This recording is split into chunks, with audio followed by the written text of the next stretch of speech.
வேணும்னு அரசியல் பண்ணுறதுக்காக சில பேர் வந்து இருக்காங்க. மத ஒற்றுமையாக அந்த ஊர் இப்போதான் சில ஒரு 2-3 மாசமா இந்த பிரச்சனை கொண்டு வந்திருக்காங்க. இதற்கு அரசு நல்ல முடிவு, யாருக்கும் பாதகம் இல்லாமல் நல்லபடியாக முடிவு கொடுப்பாங்க. ஊருக்காரங்க எங்களுக்கு ரொம்ப சப்போர்ட் இருக்கா, நாங்களும் சப்போர்ட்டாக தான் இருக்கோம். அது வெளியிலேருந்து தான் வந்து இது பண்ணுறாங்க. நேரத்துக்கு பார்த்துருப்பீங்க, வெளியிலேருந்து தான் இவ்வளோ பண்ணிக்கிட்டு இருக்கா. இது எங்கள் பிரச்சனை பண்ணிக்கிட்டு இருக்காங்க. அதாவது சொல்கிறேன் இல்லை, ஒற்றுமையை குறைக்கிறதுக்கு ஒரு முடிவு பண்ணிக்கிட்டு இருக்காங்க. நாங்கள் எப்பயும் ஒற்றுமையோட தான் இங்கேருந்து மக்கள் எல்லாம் ஒற்றுமையோட மாமா மச்சான் பழகிட்டு இருக்கோம். நேற்று வரைக்கும் அப்படி தான் பழகிட்டு இருக்கோம். இன்னைக்கு இனிமேல் அப்படி தான் பழகப்படுறோம். ஏன்னா எங்கள் காலங்கள் எங்களுக்கு சந்ததிகள்லாம் இருக்குது, அவர் சந்ததிகள் ஒற்றுமையாக தான் இருக்குன்னு நாங்கள் விரும்புகிறோம்.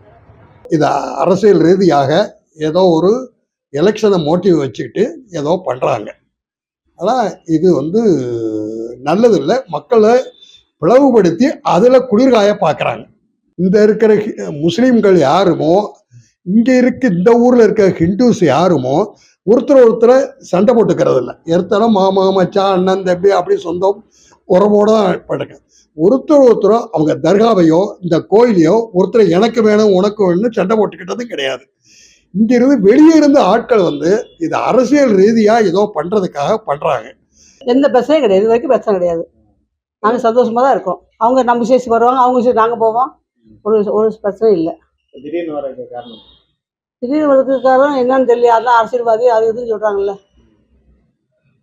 அவங்க வச்சு பிரச்சனை பண்ணுறாங்க. எங்களுக்கு எந்த பிரச்சனையும் இல்லை. திருப்பூரத்தை பொறுத்தவரைலாம் இந்து மக்களும் முஸ்லீம் மக்களும் இன்னும் இணைப்பிரியாமல் மாமா மச்சம் மாதிரி இன்னவரில் இருக்கும், இப்போ இருந்துக்கிட்டு தான் இருக்கும். அது எல்லாம் தெரிஞ்ச உண்மை. அதனால் எங்களை நீங்கள் இப்படி அப்படின்னு சொல்லி கொண்டு வந்து நிப்பாட்டி எங்களை பிரிவினைப்படுத்த கூடாது. அது எல்லாத்துக்கும் அது இந்து மக்களும் சொல்கிறேன், முஸ்லீம் மக்களும் சொல்கிறேன். நாங்கள் நண்பர்களாக தான் இருக்கோம், குடும்பத்தில் ஒரு ஆள் மாதிரி தான் இருக்கோம். ஆனால் இதை சில பேர் ஒரு அரசியல் ஆக்கிட்டு பிரச்சனை பண்ணி ஊரை ரெண்டாக்கணும்னு ஒரு குரூப்பில் வர்றாங்க. அதுக்கு நாங்கள் எங்கள் சமுதாயம் சரி இந்து மக்களும் முஸ்லீம் மக்களும் விட்டு கொடுக்க மாட்டோம். நாங்கள் இன்ன வரலாம் ஒற்றுமையாக தான் இருக்கோம்.